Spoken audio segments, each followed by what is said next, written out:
Welcome. Thank you.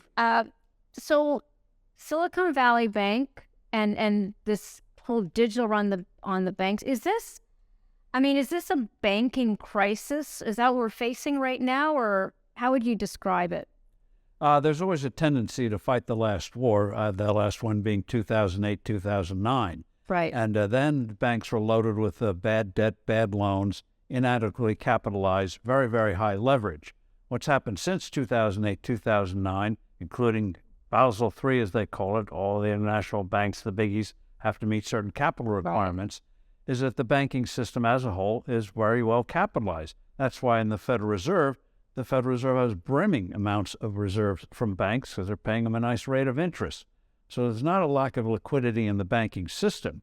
What you saw happen in Silicon Valley with that bank, which is sad because everyone talks about the great service they provided. That's why the startups went there. They got treated by people who knew what they were doing, what they needed, the services they needed, and everything else. And but it was a classic mistake of taking short-term liabilities and long-term assets.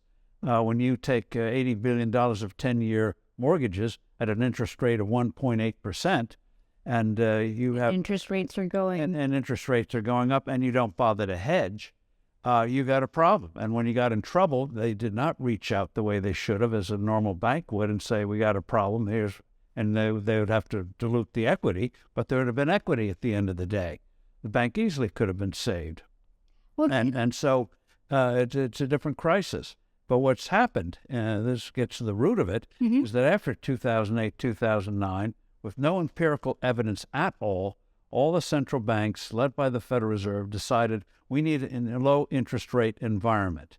And so they suppressed interest rates, not just short, but long-term interest rates. That's why they loaded up on long-term bonds, which central banks never did. They might have a few, but mostly was short-term paper.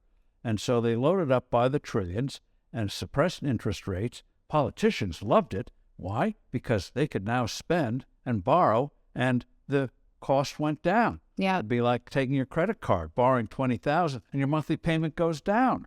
Hey, what's not to like? So what's happened over a generation, people got used to thinking that low rates were here forever for whatever reason. And so as a result, countries got over indebted. A lot of companies that could borrow. Companies that didn't need to borrowed.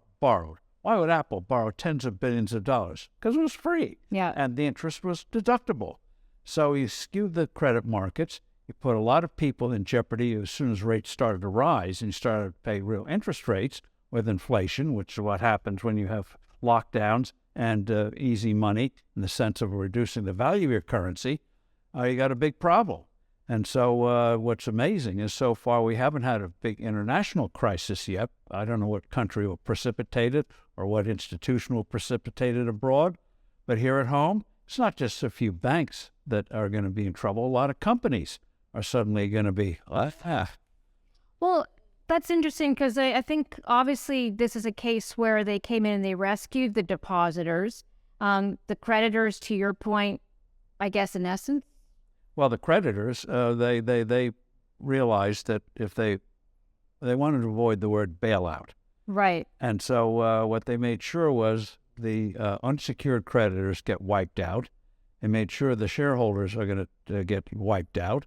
They made sure the managers are going to get fired. They would have been fired anyway, but they're going to get fired. And any who take bonuses, I guarantee you, are going to be clawed back.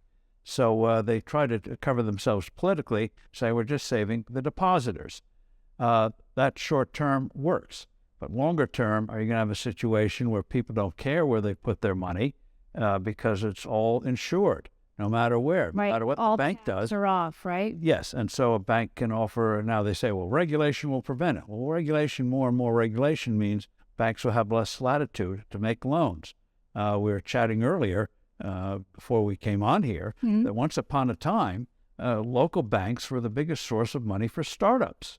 They knew a local company, they would take a flyer on it. And that doesn't happen anymore. Regulations won't permit it.